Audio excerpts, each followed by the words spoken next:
출애굽 20장 1절로 17절 말씀.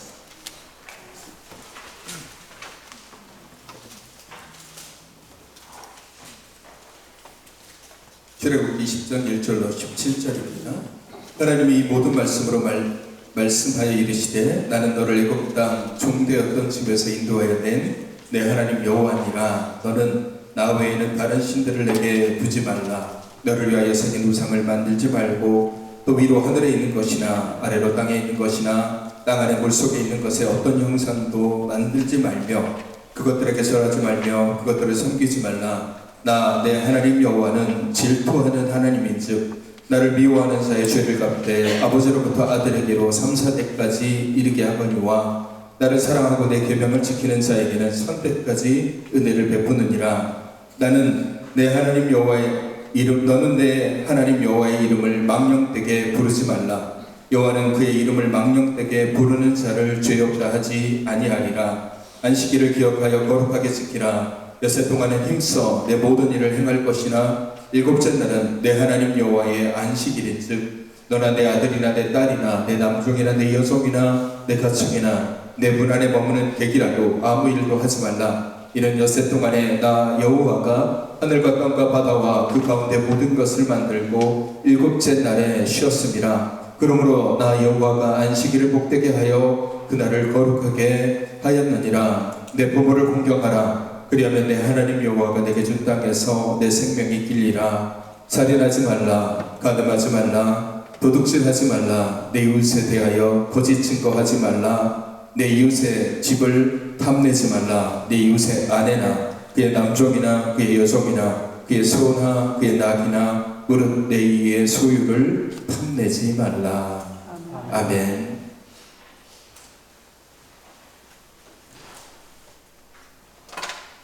(10월 31일은) 종교개혁 일입니다. 1517년 10월 31일에 당시 신부였던 마르틴 루터가 95개조의 논절을 공표한 날을 기념하는 것이 종교개혁일입니다. 그래서 교회력으로 따졌을 때 다음 주가 종교개혁 주일입니다. 종교개혁 주일을 맞이해서 이번 주하고 다음 주에 걸쳐서 종교개혁과 관련된 부분에 대해서 말씀을 좀 나눠보려고 합니다.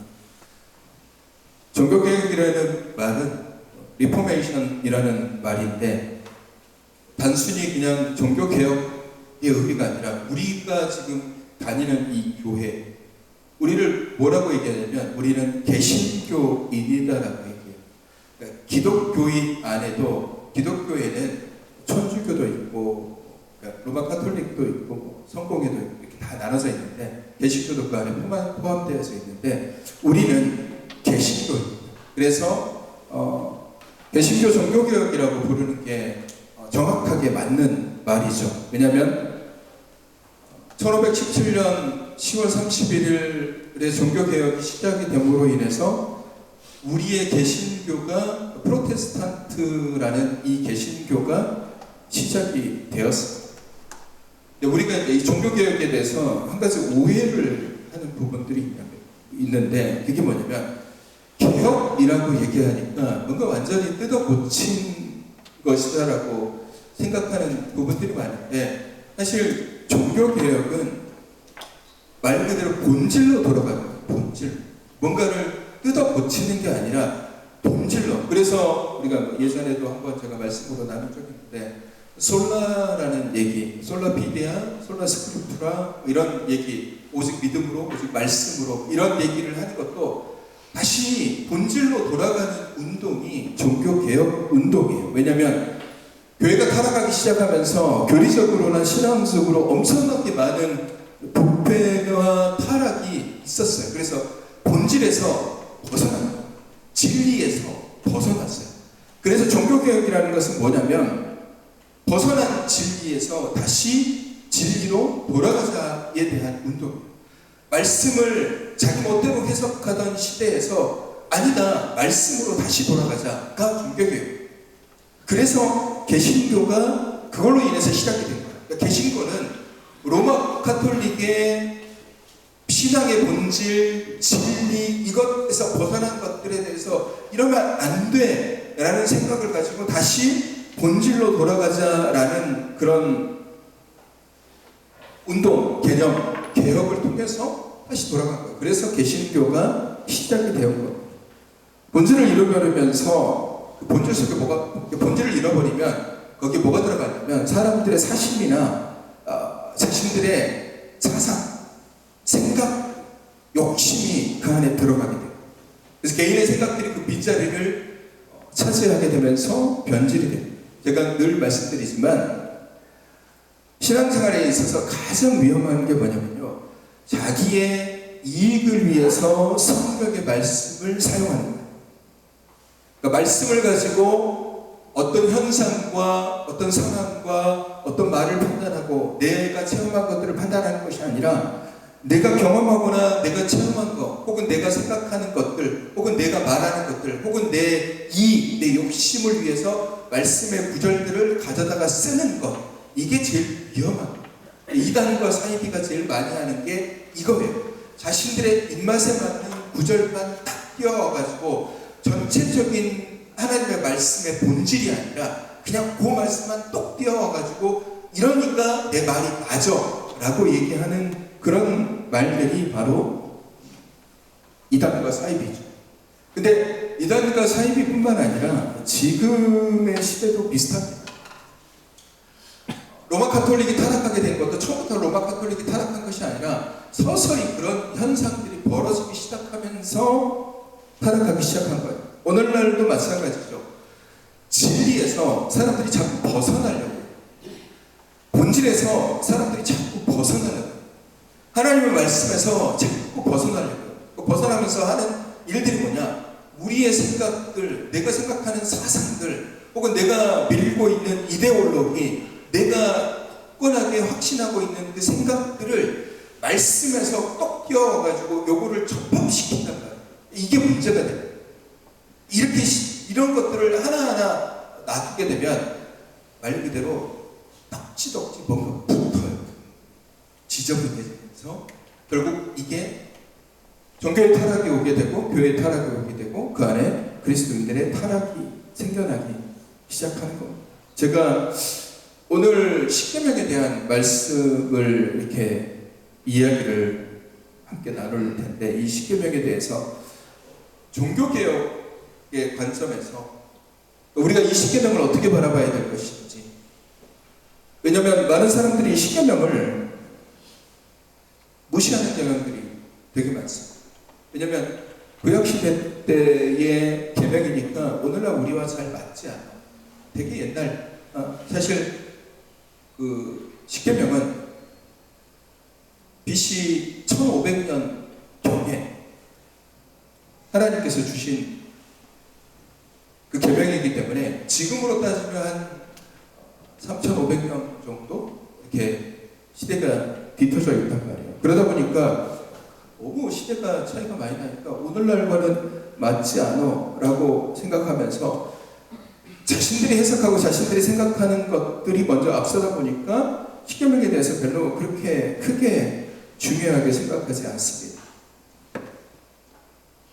구약의 율법에 대해서 크게 중요하지 않아요. 하나님이 주신 말씀에 대해서 별로 크게 사람들이 생각하지 않습니다.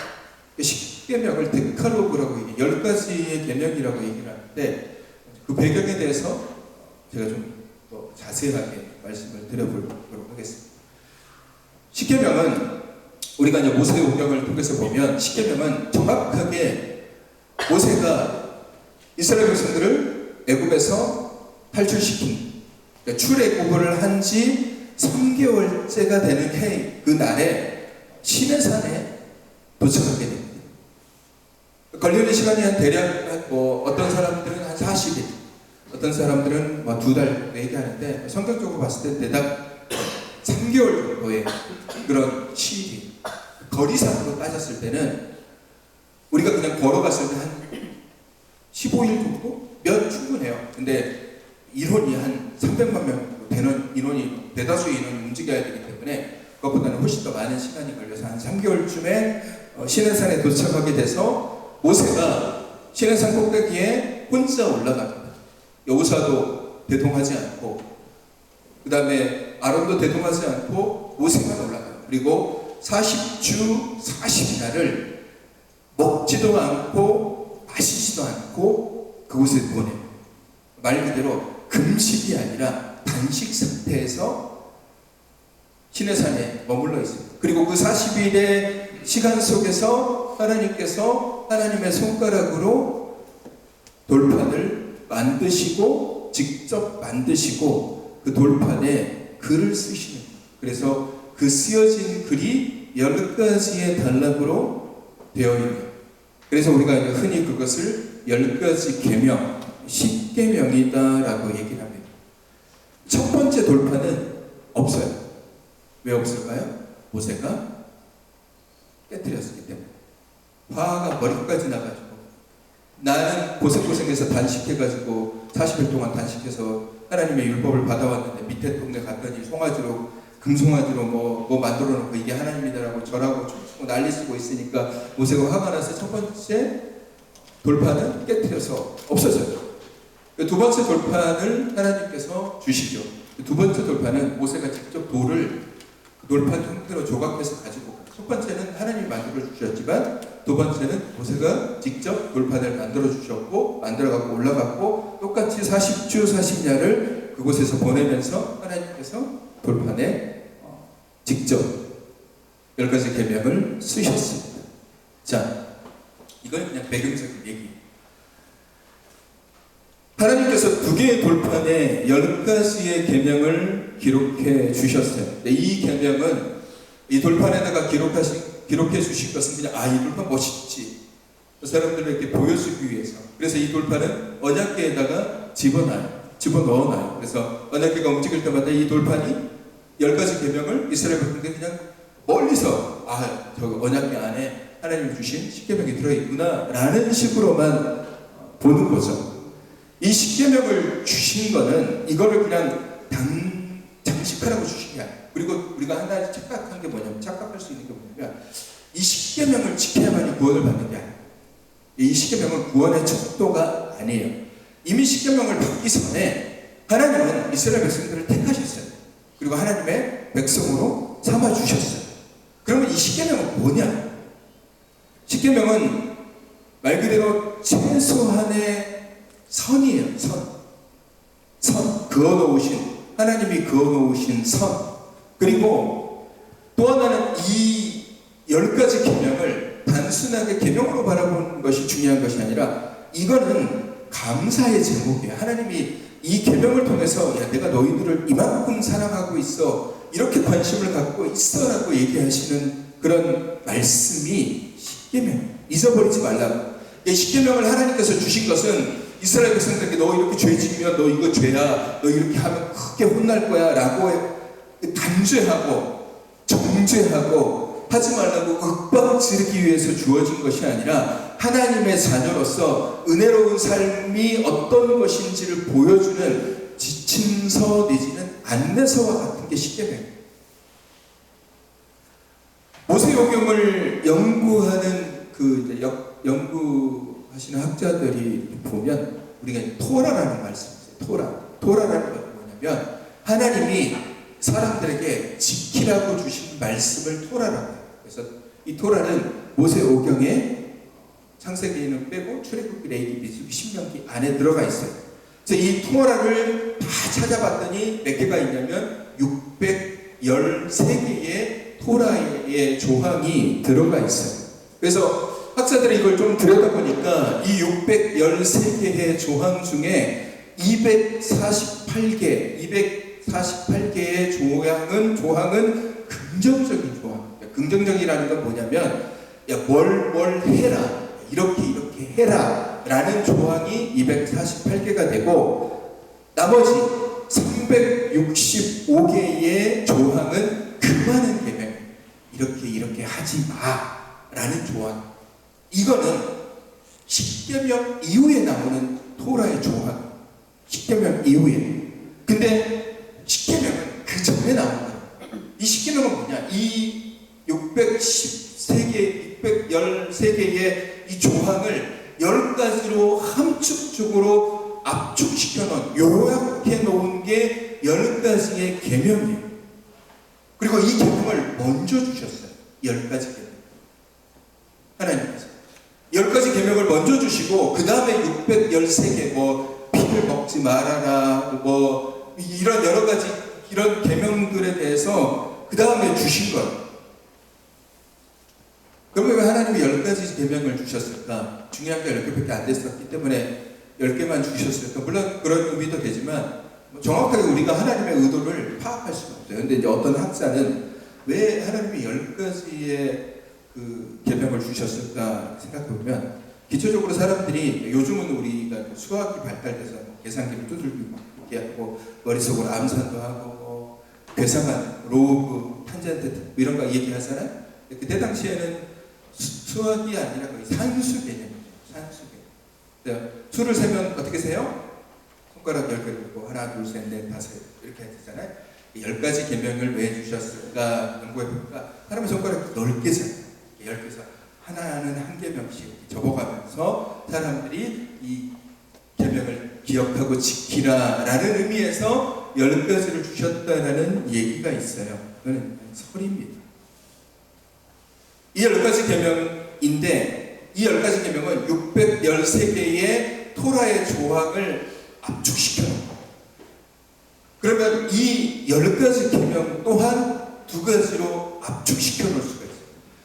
1계명부터 4계명까지는 하나님과의 관계, 5계명부터 10번째 계명까지는 사람 사이의 관계.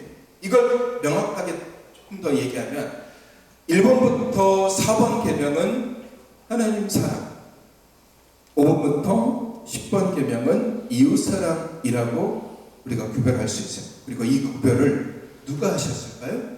예수님이 하셨죠. 마태복음 22장에 보시면 마태복음 22장 한 37절로 한 40절 말씀을 보시면 예수님께서 그런 말씀을 했어요. 계명에 대한 얘기를 하시면서 내 마음을 다하고 목숨을 다하고 뜻을 다하여 주 너의 하나님을 사랑하라 하셨으니 이것이 첫째 되는 계명이요 둘째는 그와 같으니 내 이웃을 내 자신과 같이 사랑하라 라고 말씀하세요. 10계명을 말 그대로 10가지 계명인데 10가지를 2단락으로 나눠서 하나님에 관련된 거 그리고 우리와의 관련된 걸로 이렇게 나눠놨는데 이거를 예수님께서 딱 2가지로 함축적으로 만들어 놓으셨어요. 하나님 사랑과 이웃 사랑.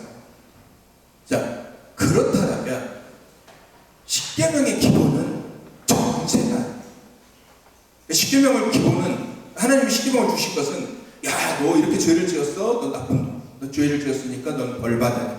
이런 의미에서 10계명을 주신 것이 아니라 10계명의 기본은 사랑.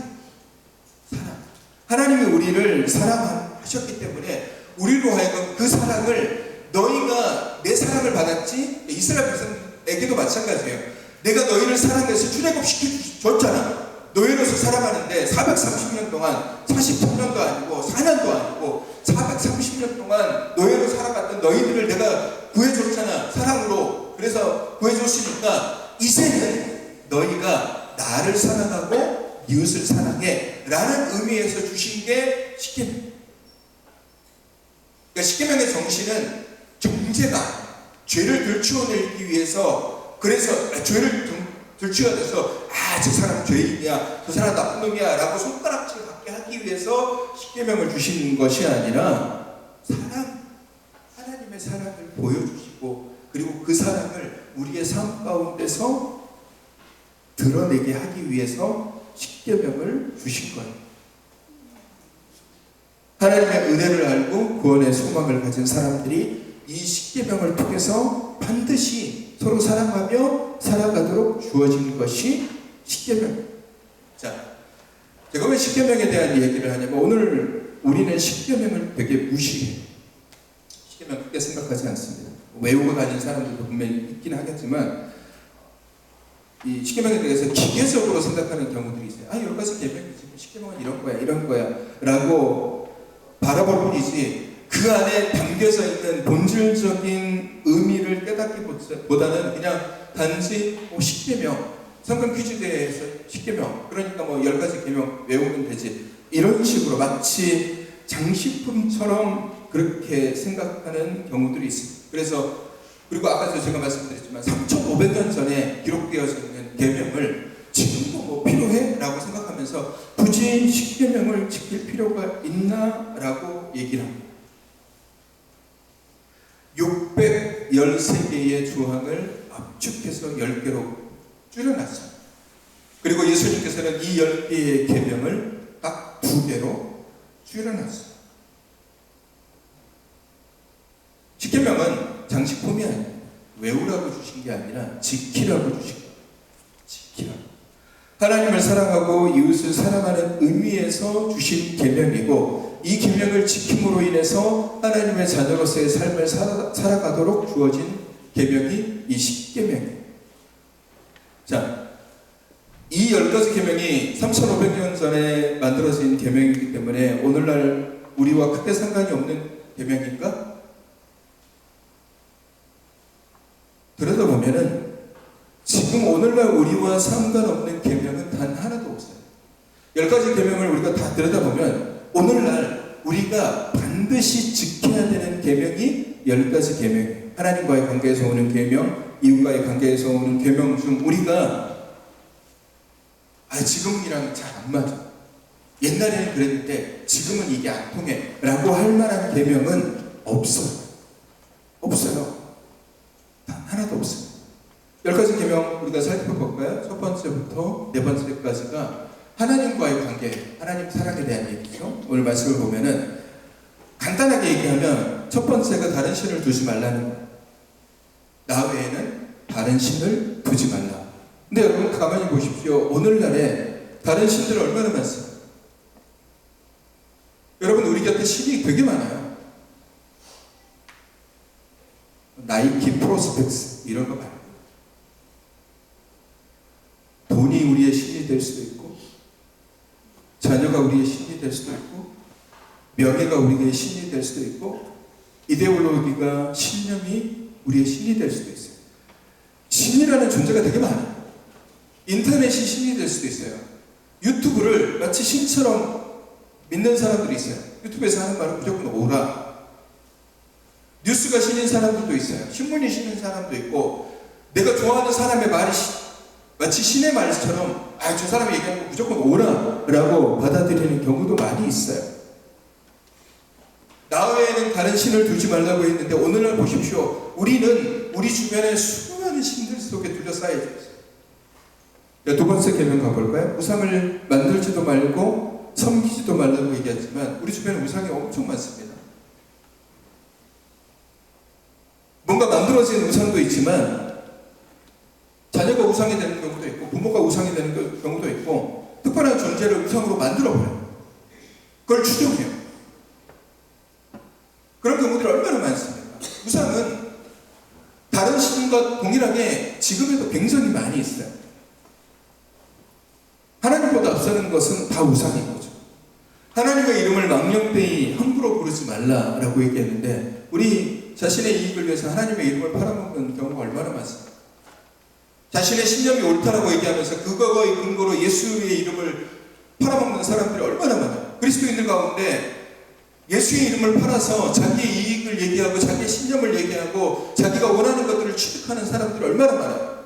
그게 다 하나님의 이름을 망령되이 일컫는 거예요. 습관적으로 예수의 이름을 부르고 습관적으로 이게 믿음이 좋은 사람인 거야 라고 얘기하면서 습관적으로 하나님의 이름을 찾는 것. 그 안에 영광도 없고 그 안에 존경도 없고 그 안에 믿음도 없이 그냥 습관적으로 하나님의 이름을 망령되이 부르는 거예요.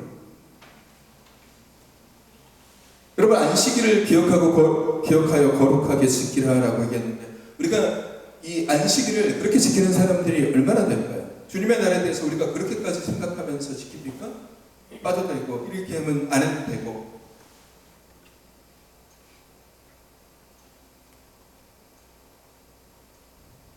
사람과의 관계 속에서 이 6가지 계명을 들여다보면, 살인하지 말라라는 말이, 살인하지 말라. 요거는 우리한테 해당되는 거다.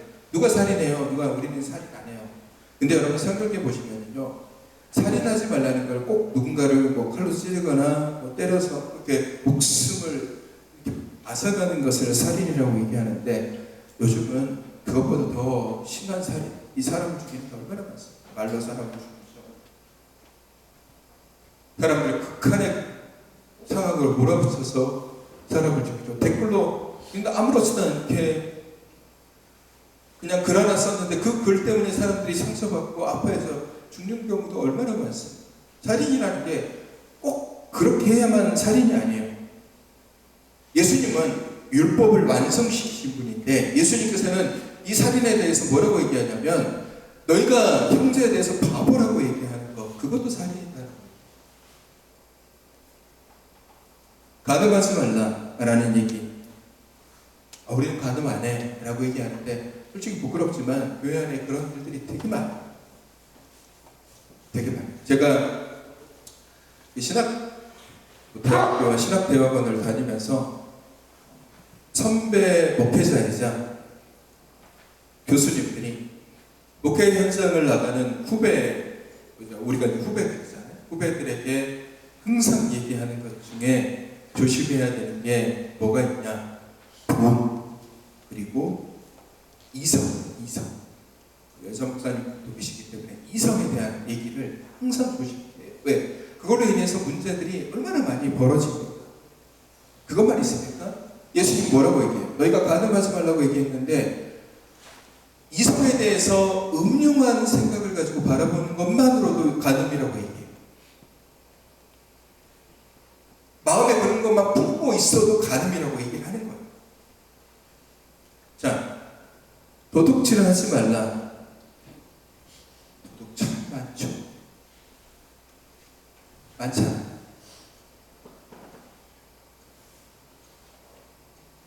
거짓말 하지 말라. 거짓 증거하지 말라. 거짓말 참 쉽지 않아요. 너무 쉽게 하잖아요. 하루에도 몇 번씩 우리는 거짓말을 하면서 살아가요. 내 인생의 것을 탐내지 말라. 탐심이잖아요. 뭔가를 탐하는 거. 내 것이 아닌데 나는 저거 내가 갖고 싶어. 그게 다 욕심 안에서 들어오는 거잖아요. 자, 이게 10가지 계명. 3,500년 전에 만들어진 계명인데 오늘날과 맞지 않는다? 천만의 말씀. 오늘날과 너무 잘 맞아요. 오늘날에도 이런 일들이 비일비재하게 일어나요. 근데 우리는 십계명을 크게 생각하잖아요.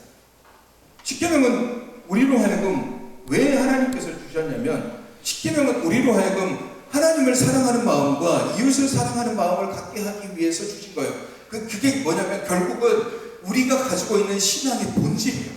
예수님께서 왜 산상수훈을 통해서 이 십계명, 율법에 대해서 보다 명확하게 선포하셨을까? 율법에 대해서 내가 율법을 완성시키러 왔노라라고 말씀하시는 이유는 뭐냐면요, 제가 그랬죠. 613개의 조항이 있어요. 이 법이, 광법이. 그걸 10개로 쪼개는 게 십계명.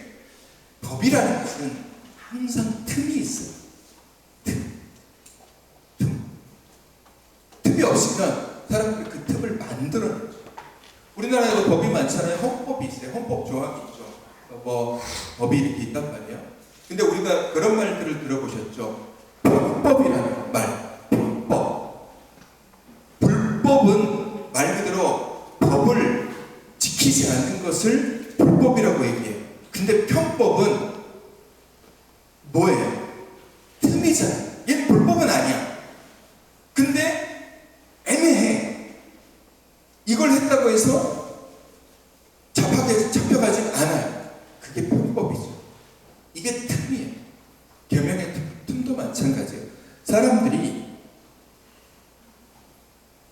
하나님께서 주신 그 계명의 틈을 잡아. 교회가 왜 타락하는 줄 아십니까? 신앙인들이 왜 타락하는 줄 아세요? 사람들이 그 말씀에 틈을 살짝 내가 들여다보니까 이렇게 말씀하실 수도 있지만 이렇게 말씀하시기도 해 라고 하면서 자기 합리화를 말씀에 가져다가 대입을 시켜요. 그러면서 그게 괜찮다라고 얘기해요. 이게 틈이거든요. 말 그대로 편법과도 같은 거예요. 613개의 조항 세분화로 분리해 놓으니까 그 안에 뭔가 틈이 있어요. 근데 10개로 함축시켜 놓는 걸 뭐냐면요, 광범위해요. 여러분 보세요. 613개로 조각조각 내보면 그게 조각조각 내어진 그 조항에 걸리지 않는 조항들이 있단 말이에요. 걸리지 않는 조항들. 그래서 성경에 보면 장로들의 유전이라는 말씀이 나와요. 예수님이 너희가 장로들의 유전에 대해서 알고 있는데, 이 장로들의 유전이라는 게 뭐냐면요, 오늘날에 판례집이에요. 그러니까 법 보면 판례가 있잖아요. 그래서 판례를 가지고서 재판을 하는 경우들이 되게 많잖아요. 이 장로들의 유전이 판례집이에요. 말 그대로 613개 토라의 조항에 들어가지는 않지만 뭔가 이상한 조항, 이상한 상황들에서 그럼 이걸 어떻게 해야지? 라는 그런 것들을 하나하나 차곡차곡 쌓다 보니까 장로들의 유전이라는 것들을 만들어내요.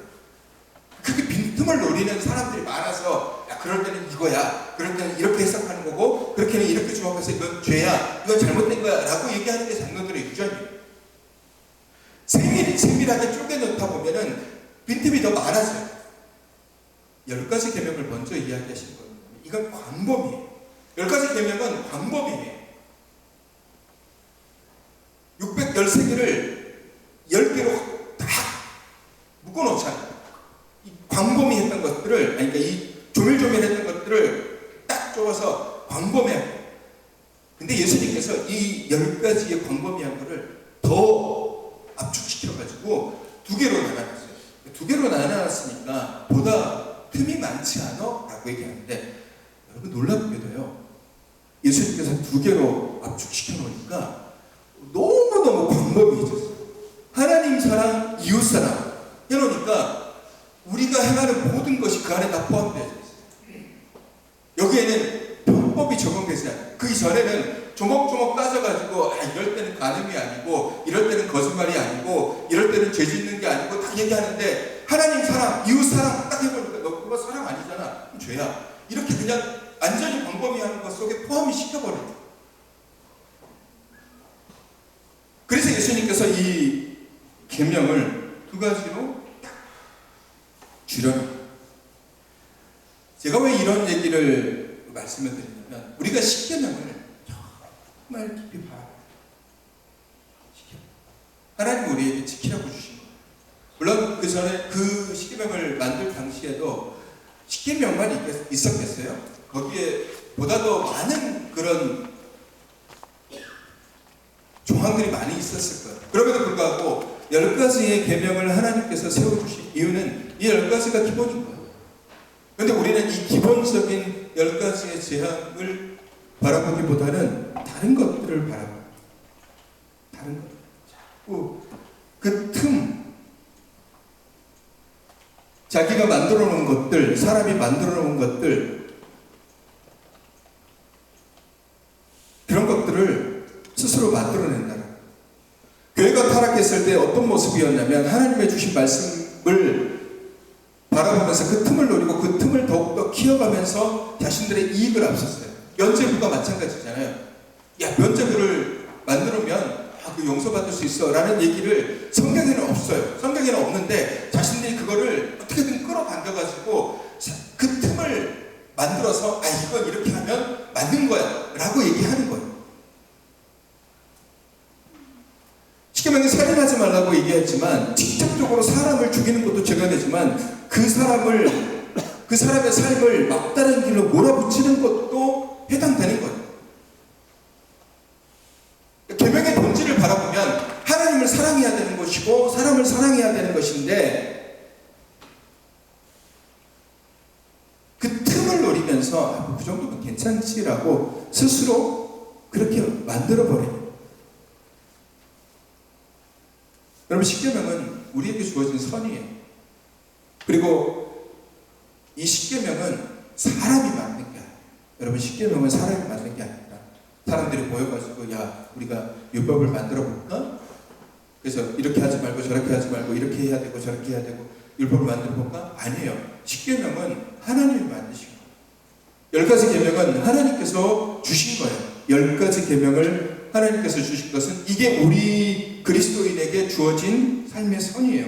그리고 여러분, 이 십계명은 누구한테 주신 거냐면 믿지 않는 자들에게 주신 것이 아니라 믿는 자에게 주신 거예요. 믿는 자에게. 하나님의 택한 백성인 이스라엘 백성들에게 지키라고 주신 거예요.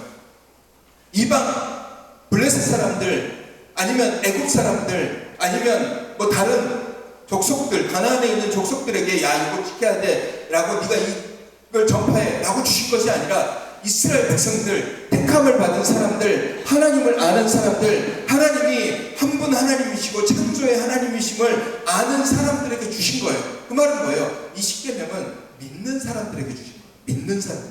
믿지 않는 자들에게 주신 것이 아니라 믿는 사람들에게 주신 거예요. 우리 보고 지키라. 우리에게 이걸 주시면서 이게 족쇄가 아니에요. 이 십계명은 우리가 은혜로 가는 길이에요.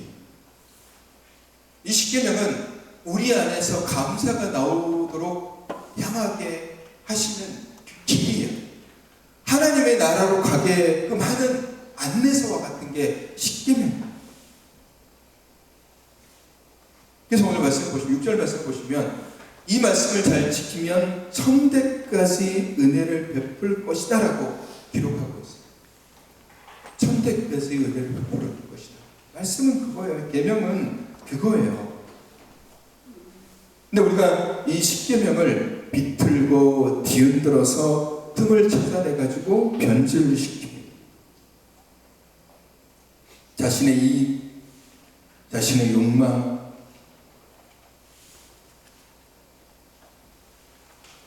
그리고 타인을 정죄하는 목적으로 십계명을 사용하는 겁니다. 여러분, 하나님이 주신 계명은 결국 그 손가락이 나를 향해 있어야 돼요. 손가락이 나를 향해 있어야 돼요. 그리스도인들이 요즘 우리 그리스도인들이 화가 많아요. 화가 많으면서 투쟁도 많죠. 다른 사람을 바라보면서 죄, 저렇게 하면 죄, 이렇게 하면 죄 얘기하잖아요. 여러분 그렇게 하지 마세요. 이 계명은 타인을 향해서 손가락질 하라고 주신 계명이 아니라 나를 돌아보라고 주신 계명이에요. 나를 봐. 너는 그렇게 살고 있어? 너는 십계명대로 살고 있니? 너는 하나님의 말씀대로 살고 있어? 너는 하나님 사랑하고 있어? 너 이웃 사랑하고 있어? 나에게 주시는 계명, 타인에게 주는 계명이 아니라 우리로 하여금 이 계명을 가지고 타인들을 바라보면서 너 이거 지키지 않았으니까 너 나쁜 놈, 너 이렇게 안 했으니까 너 죽일 놈, 이렇게 하라고 계명을 주신 게 아니에요. 십계명뿐만 아니라 613개의 토라의 조항도 마찬가지고 주님이 말씀하시는 이 모든 말씀도 마찬가지예요. 남을 정죄하기 위해서 주신 것이 아니라 나 자신을 돌아보라고 주신 거예요. 너는 그렇게 말씀대로 살고 있니? 라면서 돌아보고 아 내가 그렇게 못 살면 내가 그렇게 살아가야 되겠구나. 말씀대로 살아가야 되네. 그렇게 하라고 주는 거예요. 여러분 종교개혁이 왜 일어났냐면 교회가 타락하면서 종교개혁이 일어났어요. 교회가 왜 타락했냐면 자기 자신을 바라보면서 주신 이 계명의 말씀을 타인에게로 돌렸기 때문에 교회가 타락해요. 자신에게 주어진 하나님의 말씀을 타인에게 돌리면서 타인을 정죄하고 타인을 욕하고 타인을 손가락질을 했기 때문에 그래서 교회가 타락하고 그래서 교회가 변질되고 바뀌어나가는 거예요. 제가 말씀드렸죠. 종교개혁은 본질로 돌아가는 거예요. 진리로 돌아가는 거예요. 계명의 빈틈을 누리고 자신의 이익과 신념을 위해서 말씀을 비틀고 뒤흔들고 틈을 놀리다 보면 교회가 타락하고 성직자도 타락하고 성도들도 타락합니다. 그래서 종교개혁이 일어나는 거예요. 오늘날에도 이런 개혁들이 필요한 거예요. 다시 돌아가는 거예요. 어디로? 진리로 돌아가고 말씀으로 돌아가는 거예요. 손가락질하고 지적하는 것이 아니라 정죄하기 위해서 그렇게 사람들을 바라보는 것이 아니라 세상 사람들이 죄를 짓는 것을 바라보면서 야 너 죄 지키기만 해봐. 죄 지으면 무조건 따라 쫓아가가지고 야 말씀을 보면 이건 죄야. 말씀을 보면 너 나쁜 놈이야. 말씀을 보니까 넌 지옥 갈 놈이야. 이렇게 바라보면 안 된다. 하나님이 우리에게 주시는 계명은 그러라고 주신 계명이 아니라 나를 돌아보라고 주신 계명. 나를 바라보. 내가 말씀대로 살고 있는지. 사랑하는 성도 여러분, 십계명을 주신 이유는 제가 아까 말씀드렸죠. 십계명을 한마디로 얘기하면 사랑. 하나님 사랑, 이웃 사랑. 예수님께서 그렇게 말씀하셨잖아요. 내 하나님 여호와를 사랑하고 내 이웃을 내 자신과 같이 사랑하라. 그 말은 뭐겠습니까? 우리가 십자가를 묵상하면 묵상할수록, 십자가를 우리가 더 바라보고 본질로 들어가면 들어갈수록, 십자가를 붙잡고 진리 안에 들어가면 들어갈수록 우리의 입에서, 그리스도 입에서 어떤 얘기가 나와야 되냐면 사람을 사랑하고 살리는 생명의 말씀들, 생명의 말이 나와야 돼요. 십계명은 우리를 사랑하시는 하나님이 자신의 사랑의 언어로, 자신의 손가락으로 직접 우리를 사랑하신다라고 말씀하시면서 쓰신 것이 십계명. 근데 우리는 그것을 가지고 서로 죽이고 무너뜨리고 짓밟는 용도로 어쩌면 이 십계명을 사용하고 있는지도 모릅니다. 바뀌어야죠. 본질로 돌아가야 됩니다. 진리로 돌아가야 돼요. 종교개혁주의를 맞이해서 우리가 십자가의 본질은 정죄가 아니라 사랑임을 분명히 기억하십시오. 하나님이 우리에게 주신 계명은 타인에게 손가락질하라고, 타인에게 죄를 전가시키라고, 다른 사람을 정죄하라고 우리에게 주신 계명이 아니라 우리로 하여금 똑바로 살라, 우리로 하여금 하나님의 자녀다운 삶을 살아가도록, 우리로 하여금 하나님의 믿는 사람은 어떻게, 어떤 모습으로, 어떤 말을 하며 어떻게 행하며 살아가야 되는지를 알려주시기 위해서 이 계명을 주셨음을 분명히 기억하시고, 이 계명을 통해서 본질로 돌아가 하나님의 은혜를 누리시는 저와 여러분이 되시기를 주님의 이름으로 축원합니다. 이 시간 우리 함께 찬양할까요? 주사랑의 나를 숨쉬게 해.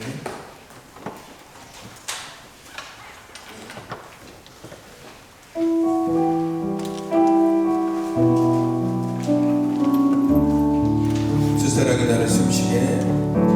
주사랑이 나를 숨쉬게 해. 세상